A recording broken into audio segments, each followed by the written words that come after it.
Shalom semuanya. Senang kembali dalam program Deep Talk with Pase ya. Tadarusan Alkitab kita bisa bertemu lagi. Dan sebelum kita melanjutkan pembahasan kita atau pembacaan kita dari kitab Pengkhotbah, saya mengajak semua untuk satu hati kita berdoa. Bapa yang baik, terima kasih buat segalanya. Kami mengucap syukur buat kemurahan Tuhan. Dan saat ini Bapa, kami mau mendengarkan dan membaca firman-Mu. Bicara kepada kami, jangan satupun kami yang Kau lalui. Kami siap diberkati Tuhan. Haleluya. Amin. Mari siapkan Alkitab kita, dan sebelum kita mulai, saya mengajak kita terlebih dahulu untuk menyembah Tuhan. Sebelum kita mulai program ini, saudara, mari sama-sama kita menyembah Tuhan terlebih dahulu.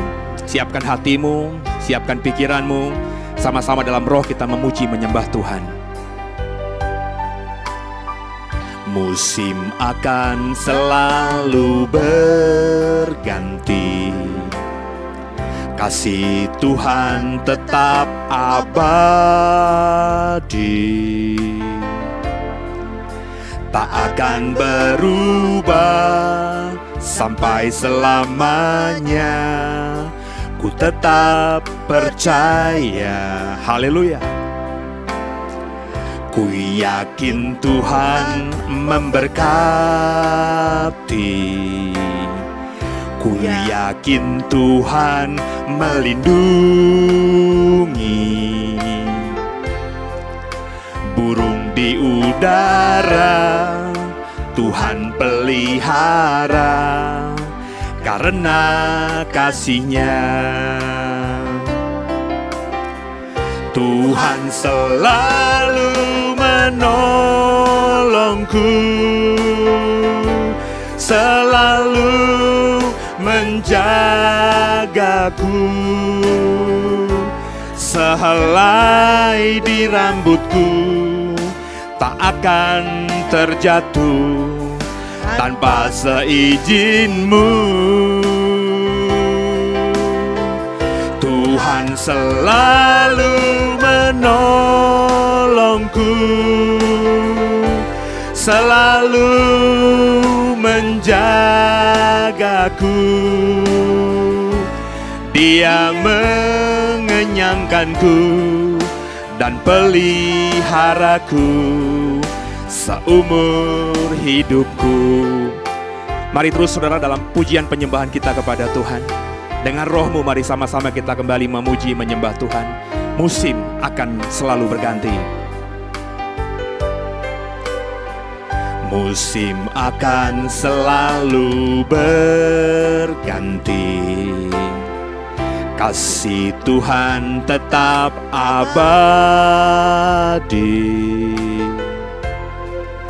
tak akan berubah sampai selamanya.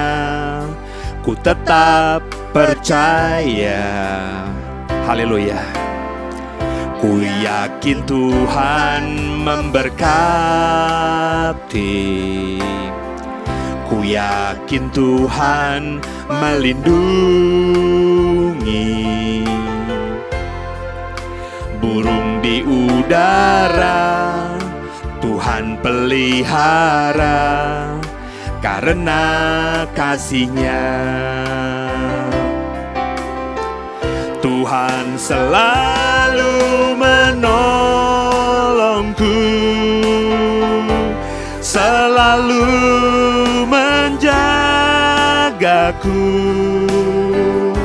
Sehelai di rambutku tak akan terjatuh tanpa seizin-Mu.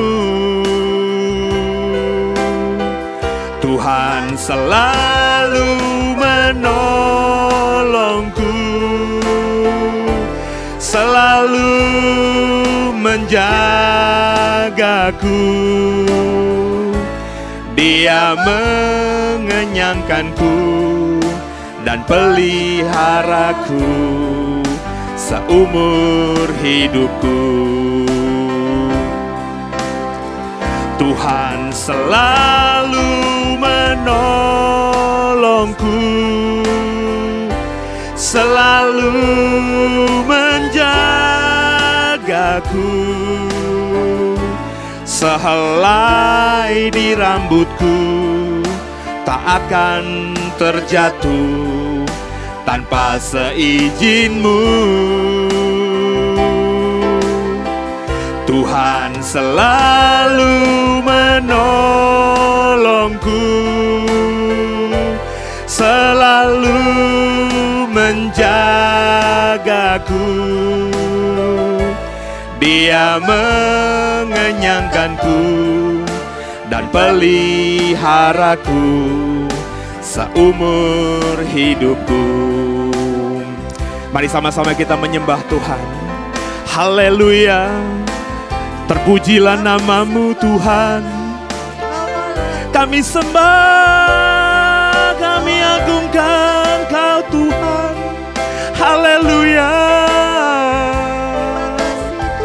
Kami memuji-Mu. Kami percaya Tuhan selalu menolong kami, menjaga kami, sampai putih rambut kami. Tuhan tetaplah Tuhan. Haleluya. Kami mau memuji-Mu, menyembah-Mu. Haleluya. Terpujilah nama-Mu. Kami percaya pemeliharaan-Mu sempurna atas kami. Haleluya. Terpujilah nama-Mu. Kembali kita nyanyikan lagu ini, saudara, dengan hatimu. Haleluya. Tuhan selalu menolongku, selalu menjagaku, sehelai di rambutku tak akan terjatuh tanpa seizin-Mu.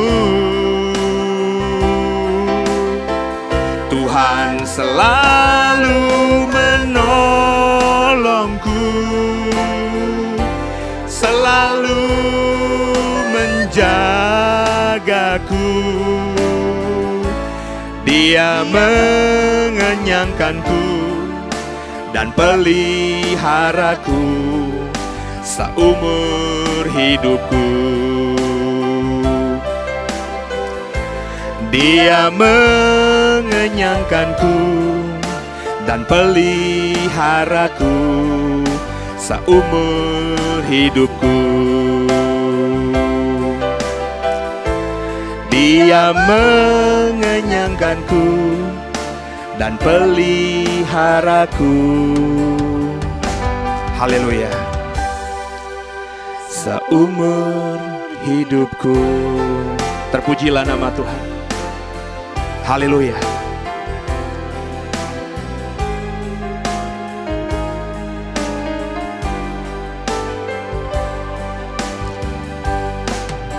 Tuhan Yesus memberkati semua. Haleluya. Ya, kasih Tuhan, kita ajak untuk semua berdoa dulu kembali untuk kita membaca agar kita bisa mendapatkan rema dari Tuhan. Bapak yang baik, terima kasih buat hari ini. Kami kembali boleh melanjutkan. Bicara kepada kami, berikan kami Roh Kudus-Mu agar ayat-ayat yang kami baca menjadi terang dan kami memahami. Dan dengan pemahaman itu kami bisa menata hidup kami ke depannya menjadi lebih menyenangkan Tuhan. Jangan satupun kami yang Kau lalui, kami siap diberkati. Haleluya. Amin. Yuk Bapak Ibu kita baca Pengkhotbah pasal 7, hikmat yang benar. Ya. Sama-sama kita baca ayat yang pertamanya. Nama yang harum lebih baik daripada minyak yang mahal. Dan hari kematian lebih baik daripada hari kelahiran. Pergi ke rumah duka lebih baik daripada pergi ke rumah pesta, karena di rumah dukalah kesudahan setiap manusia. Hendaklah orang yang hidup memperhatikannya. Bersedih lebih baik daripada tertawa, karena muka murah membuat hati lega. Orang berhikmat senang berada di rumah duka, tapi orang bodoh senang berada di rumah tempat bersukaria. Mendengar hadikan orang berhikmat lebih baik daripada mendengar nyanyian orang bodoh. Karena seperti bunyi duri terbakar di bawah kuali, demikianlah tertawa orang bodoh itu. Ini pun sia-sia. Sungguh, pemerasan membodohkan orang berhikmat, dan uang suap merusakkan hati. Akhir suatu hal lebih baik daripada awalnya. Panjang sabar lebih baik daripada tinggi hati. Janganlah lekas-lekas marah dalam hati, karena amarah menetap dalam dada orang bodoh. Janganlah mengatakan mengapa zaman dulu lebih baik daripada zaman sekarang, karena bukannya berdasarkan hikmat engkau menanyakan hal itu. Hikmat adalah sama baiknya dengan warisan dan merupakan suatu keuntungan bagi orang-orang yang melihat matahari. Karena pelindungan hikmat adalah seperti pelindungan uang. Dan beruntunglah yang mengetahui bahwa hikmat memelihara hidup pemilik-pemiliknya. Perhatikanlah pekerjaan Allah. Siapakah dapat meluruskan apa yang telah dibengkokkannya? Pada hari mujur bergembiralah, tapi pada hari malang ingatlah bahwa hari malang ini pun dijadikan Allah seperti juga hari mujur, supaya manusia tidak dapat menemukan sesuatu mengenai masa depannya. Dalam hidupku yang sia-sia, aku telah melihat segala hal ini. Ada orang saleh yang binasa dalam kesalehannya, ada orang fasik yang hidup lama dalam kejahatannya. Janganlah terlalu saleh, janganlah perilakumu terlalu berhikmat, mengapa engkau akan membinasakan dirimu sendiri. Janganlah terlalu fasik, janganlah bodoh, mengapa engkau mau mati sebelum waktunya. Adalah baik kalau engkau memegang yang satu dan juga tidak melepaskan yang lain, karena orang yang takut akan Allah luput dari kedua-duanya. Hikmat memberi kepada yang memilikinya lebih banyak kekuatan daripada 10 penguasa dalam kota. Sesungguhnya di bumi tidak ada orang yang saleh, yang berbuat baik dan tak pernah berbuat dosa. Juga janganlah memperhatikan segala perkataan yang diucapkan orang, supaya engkau tidak mendengar pelayanmu mengutuki engkau. Karena hatimu tahu bahwa engkau juga telah kerap kali mengutuki orang-orang lain. Perikop berikutnya, pengejaran hikmat yang mengecewakan. Kesemuanya ini telah kuuji untuk mencapai hikmat, kataku. Aku hendak memperoleh hikmat, tapi hikmat itu jauh daripadaku. Apa yang ada itu jauh dan dalam, sangat dalam. Siapa yang dapat menemukannya? Aku tunjukkan perhatianku untuk memahami, menyelidiki, dan mencari hikmat dan kesimpulan, serta untuk mengetahui bahwa kefasikan itu kebodohan, dan kebebalan itu kedegilan. Dan aku menemukan sesuatu yang lebih pahit daripada maut. Perempuan yang adalah jala, yang hatinya adalah jerat, dan tangannya adalah belenggu. Orang yang dikenan Allah terhindar daripadanya, tapi orang yang berdosa ditangkapnya. Lihatlah, ini yang kudapati, kata pengkhotbah. Sementara menyatukan yang satu dengan yang lain untuk mendapat kesimpulan, yang masih kucari, tapi tidak kudapati. Kudapati seorang laki-laki di antara 1000, tapi tidak kudapati seorang perempuan di antara mereka. Lihatlah, hanya ini yang kudapati, bahwa Allah telah menjadikan manusia jujur, tapi mereka mencari banyak dalih. Haleluya. Terpujilah nama Tuhan. Ya, apa yang Bapak Ibu bisa dapatkan dari pembacaan kita barusan yang terambil dari pengkhotbah pasal yang ke-7? Ada beberapa kalimat-kalimat yang menarik tadi ya. Dikatakan di ayat yang pertama tadi, nama yang harum lebih baik daripada minyak yang mahal. Ya, dan hari kematian lebih baik daripada hari kelahiran bahkan. Pergi ke rumah duka lebih baik daripada pergi ke rumah pesta, karena di rumah dukalah kesudahan setiap manusia. Hendaklah orang yang hidup memperhatikannya. Ini menarik ya. Nama yang baik, nama yang harum, jauh lebih baik daripada minyak yang mahal. Minyak yang mahal tentu di sini berbicara mengenai kekayaan yang didapatkan dari minyak itu. Kesenangan, kenikmatan yang didapatkan jika kita memiliki minyak yang banyak. Karena dengan minyak yang banyak kita bisa menjual, kita bisa hidup, kita bisa dapat uang, kita bisa menikmati hidup. Tapi Alkitab mengatakan tadi, pengkhotbah 7 mengatakan nama yang harum lebih baik daripada minyak yang mahal. Nama yang harum ini bukan cuma sekedar nama tentunya, tapi juga apa yang kita perbuat di sepanjang hidup kita. Apa yang kita bagikan kepada orang, apa yang kita sharingkan kepada orang, sehingga orang itu terinspirasi dengan apa yang kita lakukan. Itulah yang nama yang baik. Kita bisa mempengaruhi mereka, kita bisa menginspirasi mereka. Itulah nama yang harum, nama yang indah itu. Dan itu lebih baik daripada kekayaan. Ya. Kalau kita punya kekayaan, mungkin kita bisa membeli tanda kutip orang untuk setia kepada kita. Tapi ketika kita bisa membeli orang yang model begitu, terus orang model begitu ditawarkan kekayaan oleh orang lain yang lebih besar daripada yang kita tawarkan, orang model begini pasti akan meninggalkan kita begitu mudahnya. Maka minyak yang mahal itu ya akan habis. Sebab di bawah kolong langit ini kan selalu ada langit di atas langit. Ada orang yang kaya, ada nanti ketemu orang yang lebih kaya. Jadi kalau kita hidup mengandalkan kekayaan, kita bisa membeli orang-orang di sekitar kita untuk setia kepada kita dengan kita memberikan gaji, pendapatan.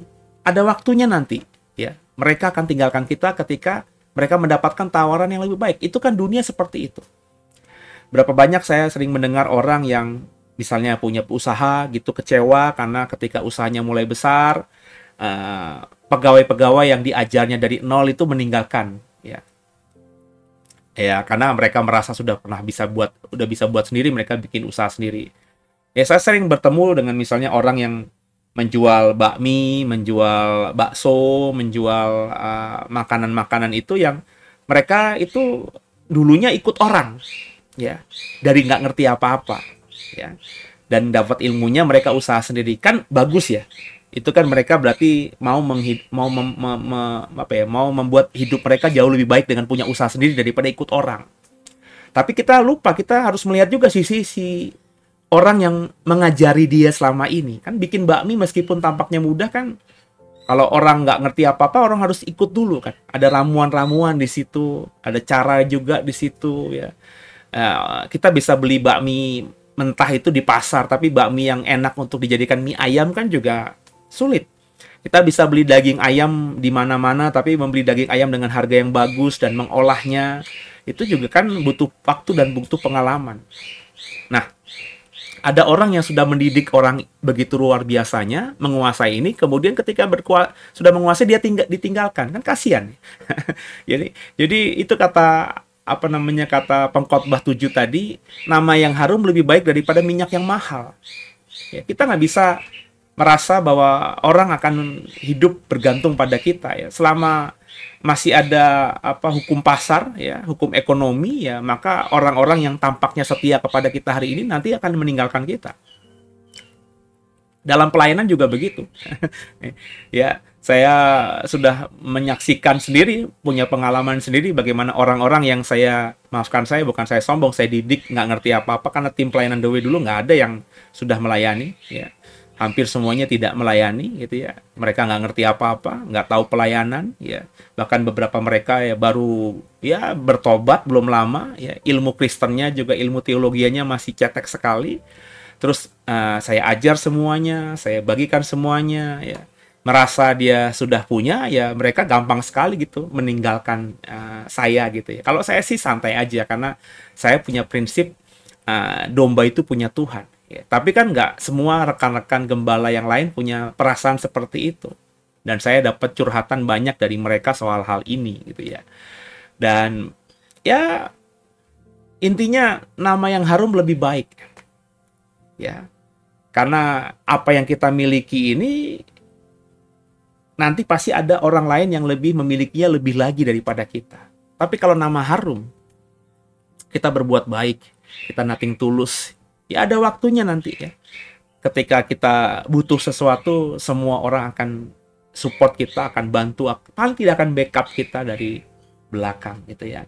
Dan ini yang ini yang mestinya menjadi pemahaman setiap kita, bahwa kita harus menjadi orang-orang yang seperti itu, ya. Dan ada lagi yang kita bisa pelajari dari pengkhotbah pasal 7 ini. Ya, dikatakan tadi, ya, ke rumah duka lebih baik daripada ke rumah pesta, ya. Ya, saya jujur aja sih, kalau hari-hari ini, ya, ini sudah saya hidupi sejak lama sih sebenarnya.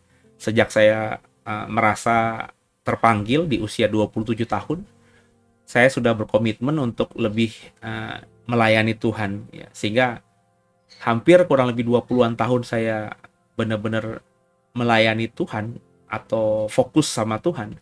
Itu saya hampir tidak pernah datang ke sebuah pesta di hari Minggu. ya. Tapi ketika saya tahu ada orang terdekat saya yang meninggal, ya saya tidak mungkin tidak datang kalau tidak ada kesempatan hari lain. Misalnya, kalau meninggalnya di hari Minggu, tapi dimakaminnya misalnya hari Rabu, ya saya bisa kan berarti Minggunya melayani dulu, nanti Senin atau Selasa atau Rebunya baru melayat. Tapi kalau memang hanya satu hari saja, hari Minggu aja, dan tempat itu bisa saya akses, ya saya pasti akan lebih suka untuk datang. Ya karena tadi prinsip yang saya dapatkan dari Pengkhotbah pasal 7, bahwa pergi ke rumah duka lebih baik daripada pergi ke rumah pesta. Ya pesta itu ya cuma hura-hura aja. Ketemu orang-orang banyak itu juga cuma basa-basi aja. Tapi kalau ke rumah duka kita bisa membagikan empati, simpati, sekaligus juga kita bisa belajar banyak bahwa suatu hari kita akan ada di dalam peti itu gitu. Tinggal tunggu waktu aja. Bahwa semua yang kita usahakan di bumi ini ya sia-sia. Bahkan pesta-pesta yang kita bisa rayakan, bisa celebrate dengan teman-teman kita itu ya nantinya ya tetap aja kita ada di peti mati itu. Dan belum tentu orang-orang yang bergembira dengan kita di pesta-pesta itu ketika kita mati akan menghibur orang-orang yang kita cintai yang kehilangan kita. Ya. Saya melihat banyak orang yang zaman saya dulu masih belum bertobat bener ya di masa muda saya. Kita punya tongkrongan gitu yang dulu kalau kita malam mingguan kita selalu jalan bersama-sama, ya, hangout bareng, ya, nongkrong bareng, ya, di kafe kah, zaman itu lagi musim kafe, saya masih ingat ada beberapa diskotik yang bagus juga. Dulu ya belum bertobat ya. Tapi ketika salah satu dari kita pergi ya ada beberapa yang padahal teman tongkrongan nggak muncul gitu. Artinya persahabatan kita itu fake atau palsu ya. Kita hanya bersahabat ketika ya ada maunya. Ya kalau rame-rame gitu kan, ya kadang-kadang yang bayarin, yang ngebosin ada 1-2 orang. Kalau rame-rame itu kita nggak perlu patungan untuk atau keluar biaya untuk naik taksi karena pasti ada salah satu dari kita yang punya mobil yang membawa kita ke tempat tertentu. Itu juga yang saya alami juga ya. Ya dulu ya, kalau ngobrolin teman sekomplek ya nggak semuanya punya mobil gitu ya. Dan orang tua saya meskipun bukan kaya tapi punya mobil gitu ya. Itu kalau misalnya nongkrong ya pasti bawa mobil saya nyetir muter-muter kemana-mana gitu kan. Ya tapi ketika misalnya saya masih ingat ketika akhirnya orang tua saya, bapak saya belasan tahun lalu dipanggil Tuhan. Ya, ada bahkan teman-teman dekat saya yang dulu teman tongkrongan itu, ya, dari zaman SMA sampai zaman sebelum bertobat lahir baru, ya, itu nggak muncul di dalam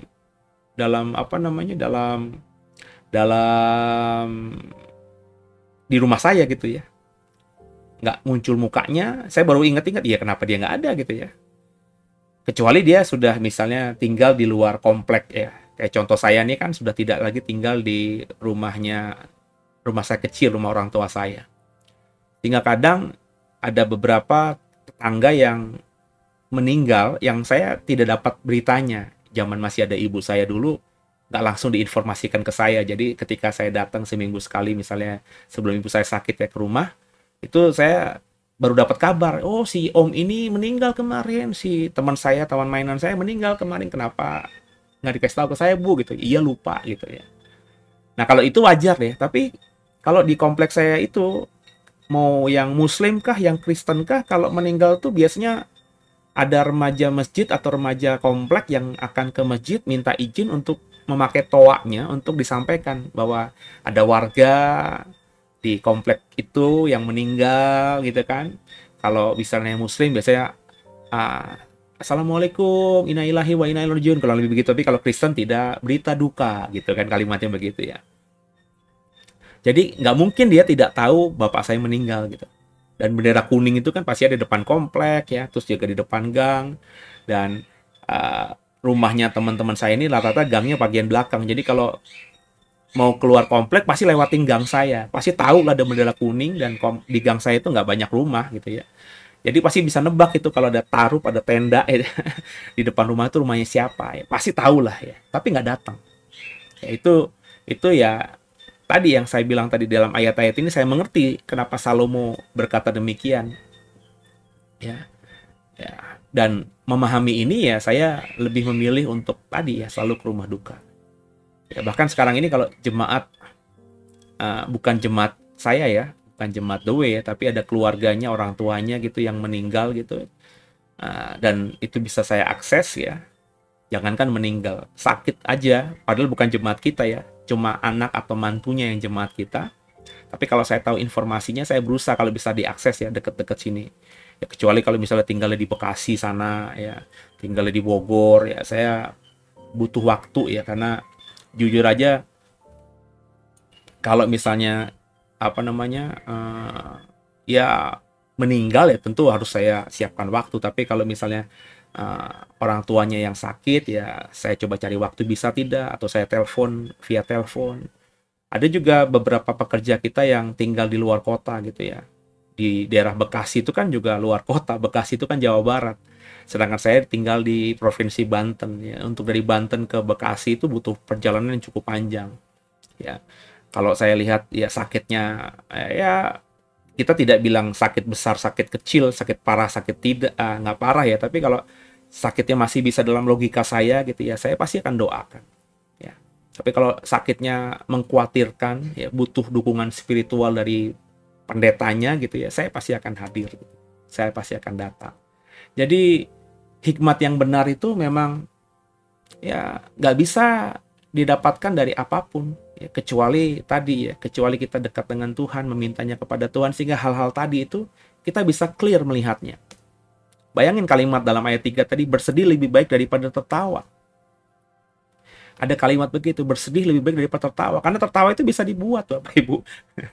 Ya, Bapak Ibu apa namanya ketemu orang-orang di tongkrongan ya, makan kacang bareng, kita pasti bisa ketawa-ketawa di situ. Tapi bersedih, ya itu pasti ada pergumulan ya, dan ketika kita sedang bersedih dan kita meluapkan emosi kita, kesedihan kita dengan sungguh, tidak fake, tidak palsu, jujur, maka nanti ada kelegaan. Itu makanya saya mengerti ayat ini. Bersedih lebih baik daripada tertawa karena muka murah membuat hati lega.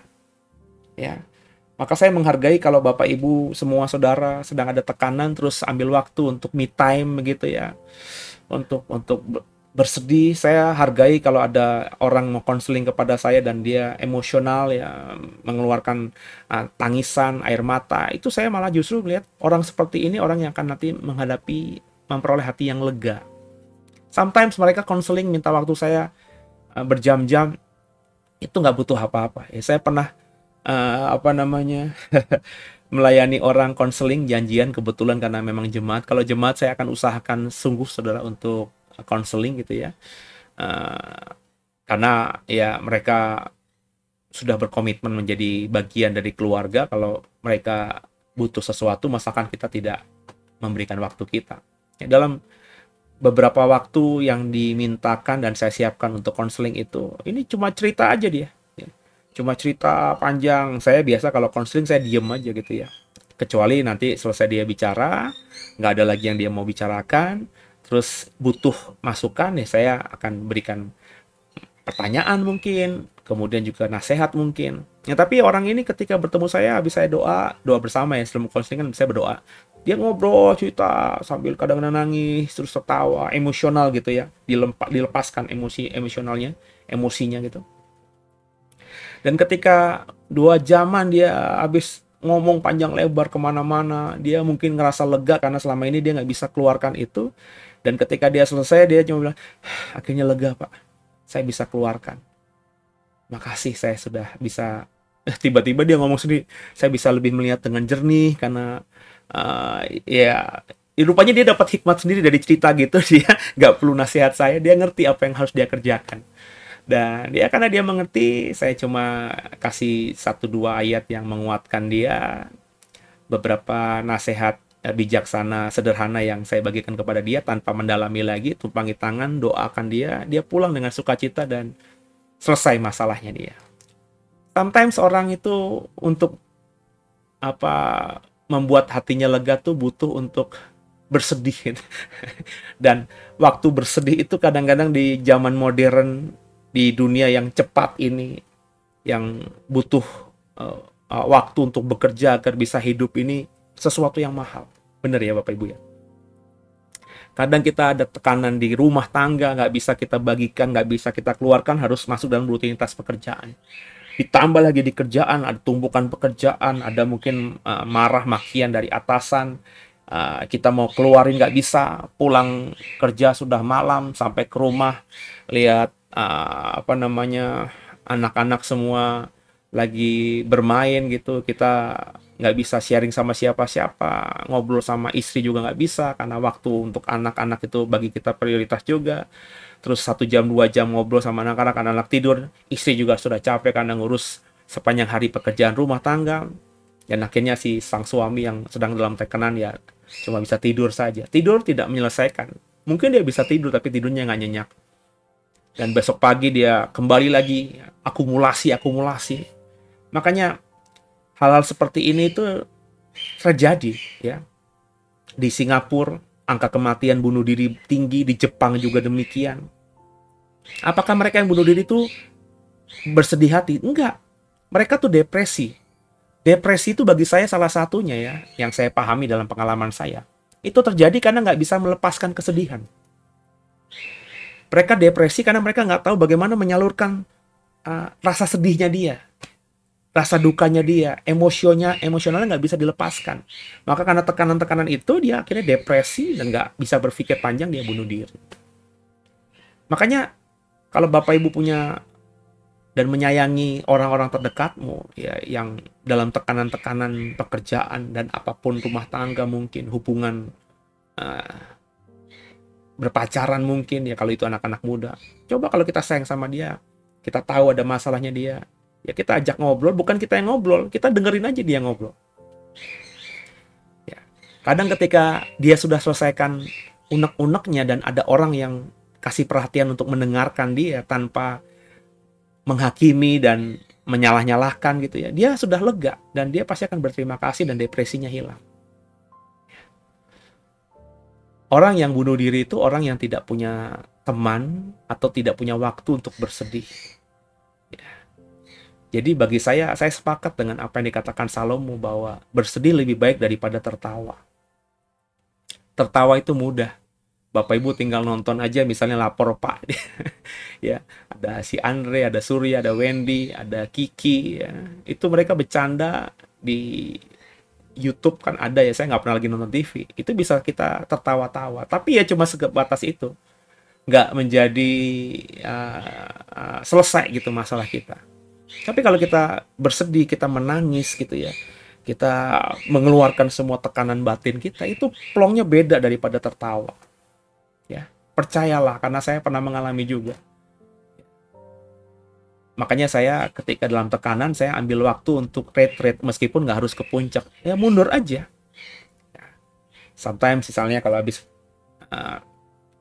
nganterin anak sekolah gitu ya, saya ada berhenti dulu di tempat mana, alasan sama istri saya sarapan bubur ayam atau apa, tapi di situ ada waktu untuk saya di mobil saja 5-10 menit, 15 menit untuk berdiam diri. Ya, kayak kemarin apa namanya, ketika ibu saya baru pergi gitu ya, meninggalkan kita semuanya, saya terutama. Ya, ada momen-momen yang saya tidak menangis, tapi saya butuh waktu untuk bisa membereskan emosional saya ini, karena setahun terakhir ini suka nggak suka, seneng nggak seneng, kadang marah, kadang kangen, kadang sayang, kadang kasihan, kadang gimana. Kan saya deket banget sama ibu saya, karena hampir setiap minggu kadang-kadang 2 kali, 3 kali saya ke rumah sakit nganterin dia. Jadi hubungan yang selama ini cukup jauh karena hanya seminggu sekali ketemu, membawa anak-anak ketemu sama dia, tiba-tiba dalam seminggu kadang-kadang saya harus ada, dalam waktu seminggu saya tiap hari ke rumah ibu saya, paling nggak mendampingi atau nemenin. Telepon itu jadi lebih sering ya, dapat cerita anak-anak saya paksa untuk telepon eyangnya supaya saya dapat cerita dari dia gitu ya, dari anak-anak saya tentang eyangnya. Sebab kalau saya telepon sama ibu saya almarhum itu kadang-kadang ya karena usia juga cukup jauh ya, jadi nggak nyambung gitu ya. Tapi kalau ke cucu kan ibu saya lebih suaranya lebih enak gitu ya. Saya dapat kabarnya. Nah, ketika momen itu udah nggak ada kan saya harus gimana nih? Mau bersedih di mana? Rumah saya tidak terlalu besar. Saya bersedih di kamar pasti istri saya tahu. Saya bersedih di kamar mandi pasti nanti akan kedengeran kalau saya teriak-teriak. Ya. Ya di mobil itulah. Ya. Di dekat rumah saya ada rawa kutuk namanya. Ya, itu ada rawa tapi nggak tahu namanya kenapa rawa kutuk gitu ya. Di situ ada batagor, ada juga ketupat sayur. Dan kalau di Villa Melati habis nganterin anak saya sekolah ada beberapa tempat yang bisa saya berhenti ya, dengan alasan beli bakmi, beli bubur dan lain sebagainya. Kalau pagi-pagi kan parkir di depan ruko-ruko itu kan masih bisa ya karena ruko-rukonya aja belum buka. Jam 7 kan belum buka. Rata-rata kan ruko buka jam 8, jam 9 gitu ya kan. Jadi masih kosong tempat parkirnya. Saya berhenti agak lama, 15 menit, setengah jam nggak ada yang ganggu gitu loh. Nggak akan kelihatan aneh gitu loh. Bahkan di pinggir jalan pun masih bisa gitu. Ya itu waktu saya untuk bersedih itu. Dan ketika bersedih sendirian, me time itu selesai, plong. Ya. Dan akhirnya bisa berpikir jernih, bisa melakukan sesuatu yang positif, yang baik di hari itu, yang bisa jadi berkat bagi banyak orang dan tentu menyenangkan hati Tuhan. Jadi saya belajar banyak dari pengkhotbah, saudara. Bukan karena saya gimana gitu ya. Karena saya belajar bahwa saya harus belajar dari pengalaman orang. Dan pengkhotbah ini, Salomo ini bukan orang main-main. Ya, dia adalah raja, raja di raja. Dia adalah orang terkaya di dunia. Dia adalah seseorang yang mungkin kekayaannya nggak masuk akal kalau dilihat dari hitungan misalnya perempuan-perempuannya saja. Ya. Dia seorang yang memiliki kemewahan, kenikmatan duniawi yang bagi saya nggak ada yang bisa mengalahkan dia di zamannya. Dan mungkin kalau semua hartanya Salomo dikurskan, ya, disamakan dengan nilai harga 2023 ini, dia juga termasuk mungkin salah satu orang yang paling kaya di dunia. Ya, kalau tidak bisa dibilang yang terkaya di dunia. Jadi belajar banyak dari Salomo lewat kitab pengkhotbah ini bagi saya luar biasa. Itu yang saya kerjakan di awal-awal pertobatan saya. Sebab saya mau meskipun saya tidak bermimpi jadi Salomo, jadi orang kaya raya, tapi paling tidak pengalaman dia yang baik bisa saya dapatkan, jadikan diri sebagai pengalaman diri. Sedangkan pengalaman Salomo yang dia katakan sia-sia tadi, saya resapi sungguh supaya paling tidak saya tidak mengulangi kesalahan dia. Apa yang dia sampaikan ke rumah duka lebih baik daripada ke rumah pesta, bersedih lebih baik daripada tertawa, itu yang saya coba kerjakan. Saya coba mengerti, saya coba pahami, dan saya coba hidupi. Sebab kalau saya tidak melakukannya, saya adalah orang bodoh. Karena dia sudah nuliskan pengkhotbah itu, dia sudah nasihati kita, hai anak-anakku, semuanya sia-sia. Kita baca ayatnya, kita dengarkan dia, tapi kita tidak lakukan apa yang dia sampaikan. Kan bodoh namanya. Dan saya tidak mau jadi orang bodoh, dan semoga saudara juga tidak menjadi orang yang bodoh, dan sama-sama kita benar-benar menjadi orang yang lebih berhikmat lagi, yang berpikir paling tidak coba memahami apa kata pengkhotbah. Salah satu yang saya bagikan tadi, mestinya banyak ya, karena waktu hanya itu saja, karena itu yang terpikirkan dan ada di hati saya untuk saya bagikan kepada saudara, bahwa bersedih itu baik. Semoga paham dan diberkati. Tundukkan kepala kita doa. Makasih Tuhan buat hari ini. Kami belajar sesuatu yang nggak lazim. Karena Salomo mengatakan bersedih lebih baik daripada tertawa. Di rumah duka lebih baik daripada di rumah pesta. Sesuatu yang tidak diingini oleh orang-orang dunia. Tapi Salomo menasihati karena Salomo memahami ini. Ya. Apa sih kenikmatan yang belum Salomo rasakan? Dia sudah menikmati dan dia dengan pemahaman itu dia menasihati kami. Dan kami mau dengarkan nasihat dari seorang pengkhotbah hebat namanya Salomo. Sebab kami mau mengerjakan apa yang dia nasihatkan baik. Dan kami mau tidak lakukan apa yang dia katakan sia-sia itu. Ampuni salah dosa kami. Yesus Kristus adalah Tuhan Juru Selamat kami yang hidup, dan ke dalam tangan-Mu lah kami serahkan tubuh, jiwa, dan roh kami. Haleluya. Amin. Semoga diberkati lewat tadarusan Alkitab kita pada hari ini. Sampai jumpa tadarusan Alkitab besok hari. God bless you. Haleluya.